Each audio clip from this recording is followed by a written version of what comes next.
I'm sure 130 odd was just not enough. Where do you think maybe things didn't go right? I think at 24-5 we were always under pressure. I thought the options of the batters were okay. We just didn't really execute it.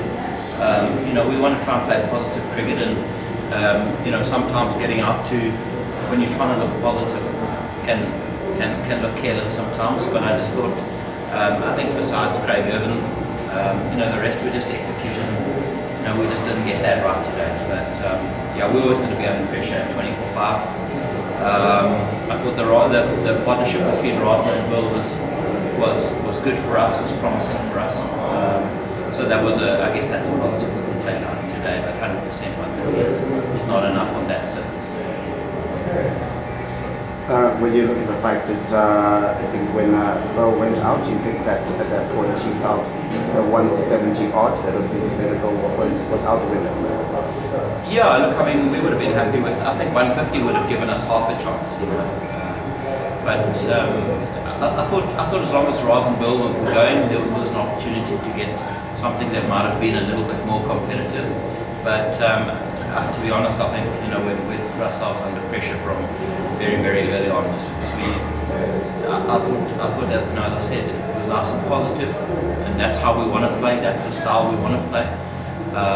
But that does mean we do need to execute, which we didn't today.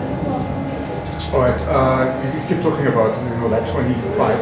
How disappointing was that, first of all? And there seems to be a narrative that batters tend to struggle with spin, and we're speaking to the Bangladesh guys. They're saying there was a strategy they came with to open with spin to try and take advantage of those vulnerabilities. Is that something that you think about as a technical team? Yeah, 100%. I mean, you play against. It doesn't matter where you play in the world. When you play against, subcontinent teams, there's always going to be spin. In that power play. I thought we've been okay, to be honest, in the last couple of games. Playing spin in Bulawayo was quite difficult, and I don't think we were too bad in the first game. So unfortunate we weren't in a position to put their spinners under pressure today. But I don't think it was a case of them bowling well and beating us on that behalf. I think we just didn't execute our options, our decisions as well as we had been doing in the past. Just two for me. Regis has struggled form for quite a bit now. Is it something that is a worry? And secondly, when you look at the way the other players that have not really been batting because the top order and middle order have played well, do you think this was an opportunity they missed to show what they can do for the team? Yeah, definitely. I think just on the second question, I think there's always, there was opportunity there today for them to stand up and put their hands up, which possibly they, looking back, might be an opportunity they missed. I think Reg, we try to change the way he has been playing in the past. We want him to be more positive.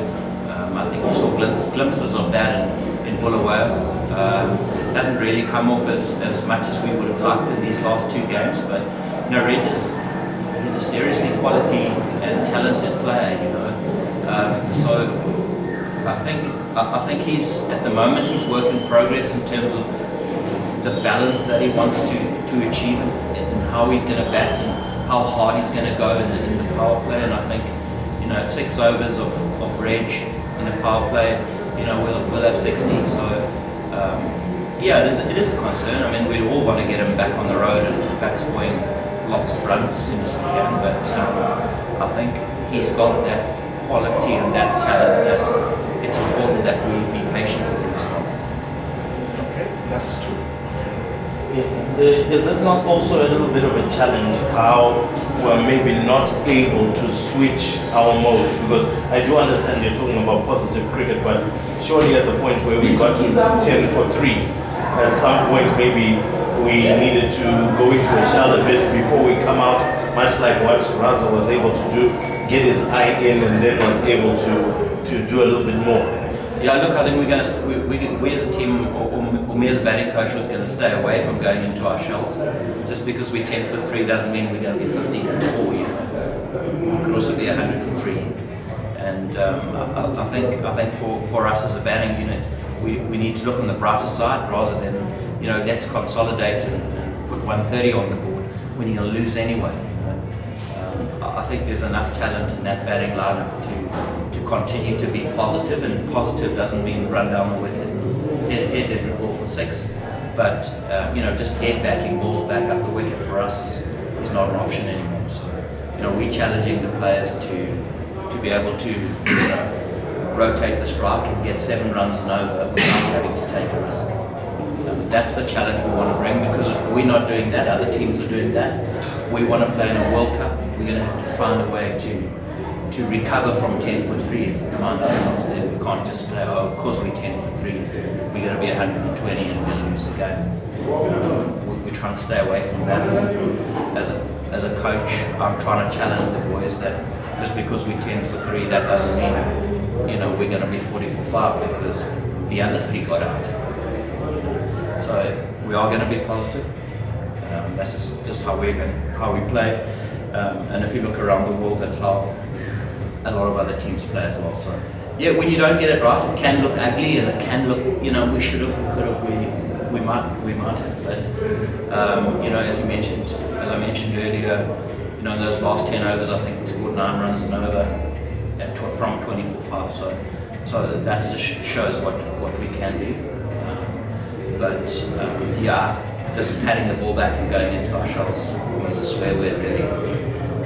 Yeah, the last one, Tish. All right, going into the series, Decider, what lessons are you taking from this defeat today, and what are some of the things that you'll be looking to improve on going to Tuesday? Yeah, I don't think we're going to change much. I think maybe we just possibly just need to execute our decisions a little bit better.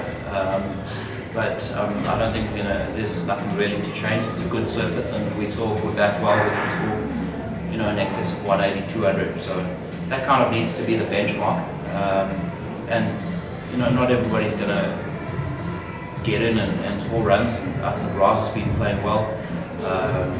Wes has been playing well, but at the same time, we need, from a Zimbabwe team point of view, we need everybody to be contributing that whole batting unit. So our challenge is out there to them that we need to be improving, we need to be rotating the strike, we need to be running our singles and doubles, and then taking advantage where we can, because